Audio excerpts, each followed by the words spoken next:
Okay, so one of the reactions that alcohols undergo is oxidation. Just so you know, in terms of all the reactions that alcohols undergo, these are the four that they undergo. So combustion, oxidation, dehydration, and substitution. But in this video, we're just going to be focusing on oxidation.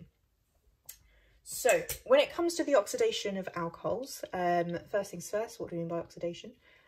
So the correct definition of oxidation is the loss of electrons. But in the kind of organic terms, when we're looking at it, oxidation is where we're essentially adding or could be adding oxygen to a molecule. Okay, so that might be something that would be happening in this reaction, or the reverse of it. If we're adding oxygen, that means we're taking away hydrogen. So in terms of identifying what's going on, those are the two things you could be looking for. Are we adding oxygen? Are we taking away hydrogen? And that should give you an indication as to whether oxidation is occurring or not. So in order to do oxidation, we need something called an oxidizing agent. Okay, so an oxidizing agent is something that would oxidize the alcohol. When it comes to alcohols, we always use the same oxidizing agent.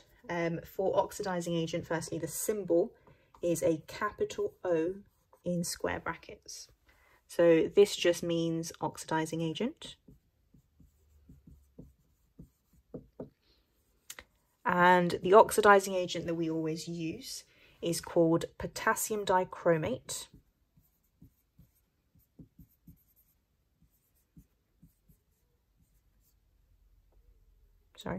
It's called potassium dichromate, for which the formula is K2Cr2O7. And we also use sulfuric acid. Okay, so what you could do, there's a couple of things you can say if the question asks you what is the oxidizing agent. You could say, or you could write the formula for potassium dichromate slash H2SO4. So you need to write both of those because both of those contribute towards the oxidizing agent. You could write potassium dichromate and sulfuric acid, or you could write acidified potassium dichromate. Okay, so either of those are absolutely fine, but don't forget about the sulfuric acid. It's quite easy to forget about that one. So what you need to know is that acidified potassium dichromate, that solution has a very bright orange colour. So this solution here is going to be an orange colour. Okay, so before we start off the reaction, our potassium dichromate is that bright orange colour. And when that reaction takes place, so an oxidizing agent, as we said, is one that oxidizes another species, and in that process will be reduced. So if we look at potassium dichromate, it's the chromium in this that is actually going to be reduced. Okay, so chromium over here, hopefully we can work out the oxidation number. Potassium's group 1, so it's +1. Chromium, we don't know yet. Oxygen is -2. We've got +2 of that, because we've got two lots of them. We've got -14 of that, which means we need +12 of this, and that means each chromium is +6. So chromium in this species has an oxidation number of +6. Okay, chromium as +6 is an orange colour. When when the potassium dichromate is reduced, it is this chromium 6+ that is reduced. It becomes chromium 3+, or oxidation number of +3, and this is then going to be a green colour. So chromium 6+ is orange, chromium 3+ is green. It is worth knowing that, because if you're ever asked for the observation, so when this potassium dichromate oxidizes an alcohol, it will change from an orange colour to a green colour.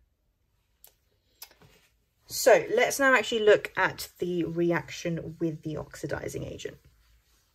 So the first thing you need to be able to do is to classify the alcohol, okay, because each type of alcohol will have a different reaction with the oxidizing agent. So we're firstly going to be looking at primary alcohols. So primary alcohols are where the carbon to which the OH is attached to is only attached to one other carbon. So the simplest one I'm going to go for is ethanol. So ethanol is our primary alcohol. I'm actually going to draw it the other way around.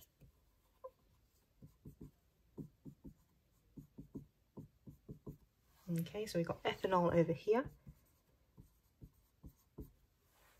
When we react this with our oxidizing agent, and when we're doing it in our balanced equation, we include the oxidizing agent as an O in brackets. And on the arrow is where I would tend to write what that oxidizing agent is. So we said it was potassium dichromate and sulfuric acid. Sorry, that's a 7. Now there's two things we can do here in terms of the method of oxidation. One thing is we can carry out a distillation, and the other one is a reflux. And you need to know that depending on the condition you use, you're going to get a different product. So I'm going to do the one for distillation first. So if I carry out the distillation, I'm going to form what we call an aldehyde. So an aldehyde functional group looks like this. So we have a carbon double bonded to an oxygen, and we've still got a hydrogen here. So this here is the aldehyde functional group. I'm just going to write that here. So this is the aldehyde functional group. We still got to have 2 carbons because nothing, we'd ever change the number of carbons. So this here is an aldehyde. Okay, this here was called ethanol. When we form an aldehyde, the ending becomes al. So this aldehyde here is called ethanal. So it ends in al, like so. Okay. And the other product that we also release in this is water. I'm just going to have to write that down here. I'll run out of space. So we also form water as well.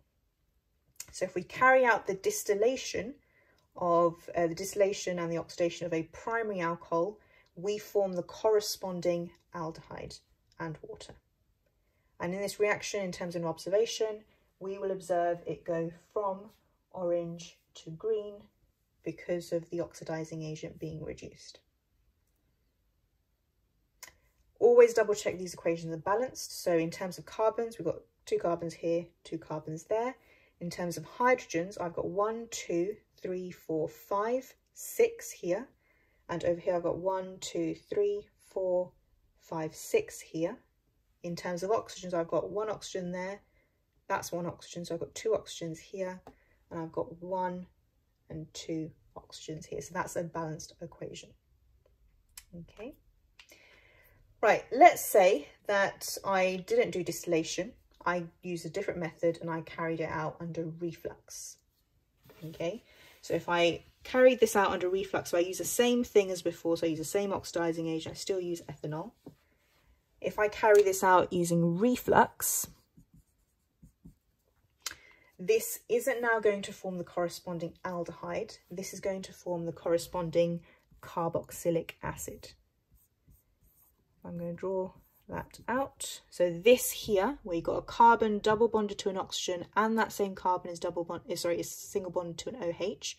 This here is the carboxylic acid functional group. So I'll write that here. So this is a carboxylic acid. And again, just put all my other hydrogens in. Okay. If this is ethanol, this carboxylic acid is called ethanoic acid. So I'm just going to write that here.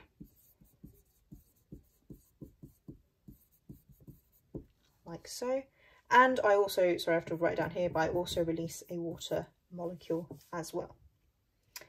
And again, what we need to do is check it's balanced. The number of carbons are the same, so we've got 2 there and 2 here. In terms of hydrogens, I've got 1, 2, 3, 4, 5, 6 here. I've got 1, 2, 3, 4, 5, 6 here. In terms of oxygens, I've got 1, 2 here, and I've got 1, 2, and 3 here. So the oxygens aren't balanced. And in order to balance it, the simplest way I can do that is by putting a 2 in front of my oxidizing agent. So I've now got 3 oxygens here and 3 oxygens here. So that is now balanced. So key thing here, in terms of observation as well, We're going to observe it go from orange to green because of that oxidizing agent being reduced. Key points here, if we have a primary alcohol and we do the oxidation of it using the oxidizing agent, as we said before, if we do a distillation, we form the aldehyde. If we do a reflux, we form the carboxylic acid. Right, let's now have a look at a secondary alcohol and what happens with a secondary alcohol.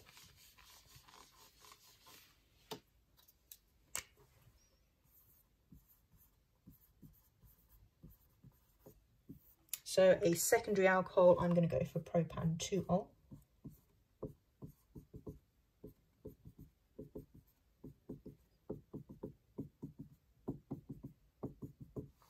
Okay, so this one's called propan-2-ol.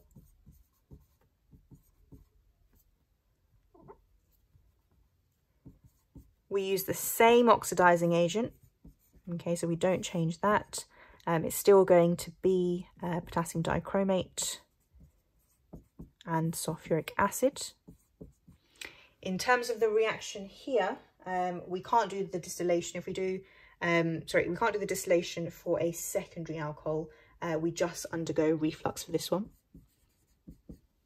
Okay, so distillation you only ever use when it comes to primary alcohols and you want to form an aldehyde. Otherwise, you're using reflux. Okay, so if you do the reflux of this with the oxidizing agent, what you form is this functional group here. So we've now got a carbon double bonded to an oxygen, but it's now not at the end of the chain like an aldehyde is, it's in the middle of the chain. Okay, I shouldn't have any hydrogens coming off here because remember carbon can only have a maximum of 4 bonds. Everything else is the same, so I still have a CH3 here and a CH3 here. So this functional group, so where we have that C double bonded to an O in the middle of a chain, this is called the ketone functional group. Okay, and this ketone here, so if this was formed from propan-2-ol, this is technically called propan, you can put the number in, propan-2-one, so it becomes one at the end, spelled like one, but it's pronounced one. So this becomes propan-2-one. And we also form, so not forgetting, we also form a water molecule as well. In terms of balancing this, we've always got to check we balanced it. So we've got 3 carbons here, 3 carbons here. Hydrogens, we've got 1, 2, 3, 4, 5, 6, 7, 8. We've got 1, 2, 3, 4, 5, 6, 7, 8. In terms of oxygens, we've got 1, 2, and we've got 1, 2 here. So that is now a balanced equation. Again, in terms of the observation, we're going to see it go from orange to green because the oxidizing agent is being reduced. Right, and that's the only thing that can happen with secondary alcohols. So secondary alcohols can only form ketones when you do their oxidation. If we go on to a tertiary alcohol,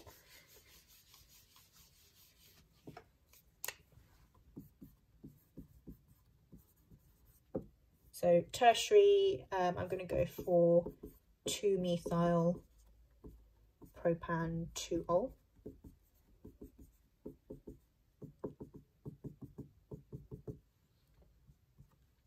So 2-methyl propan-2-ol. Again, if I get the oxidizing agent, so it's always the same oxidizing agent.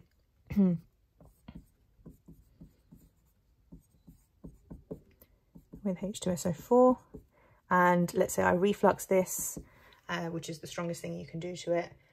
With a tertiary alcohol, if you try and oxidize it, it will not oxidize. Okay, so this reaction will not occur. A tertiary alcohol will stay a tertiary alcohol. It will not become anything else. It will not become a carboxylic acid. It will not become an aldehyde. It will not become a ketone. Okay, so in terms of just kind of summarizing what's happened, if we have a primary alcohol and we do the oxidation of it, so the oxidizing agents are including all of this, but if I do a distillation of this, so if I distill it, I'm going to form the corresponding aldehyde. Okay, if I get a primary alcohol and I do the oxidation under reflux conditions, so distillation and reflux are just the conditions you do under. If I do it under reflux conditions, I will form the corresponding carboxylic acid. If I have a secondary alcohol, the only thing I can do to it is reflux it, and obviously oxidizing agent. If I reflux that, I will form the corresponding ketone. And if I have a tertiary alcohol, no matter what I do to it, it will not react. And in terms of the observation for this one, so for all of these up here, so whatever you do to the primary and the secondary, we'll always observe it going from orange to green. With a tertiary alcohol, in terms of observations, we'll just see it stay orange because no reaction has happened. And therefore, in terms of observations, it will just remain an orange solution.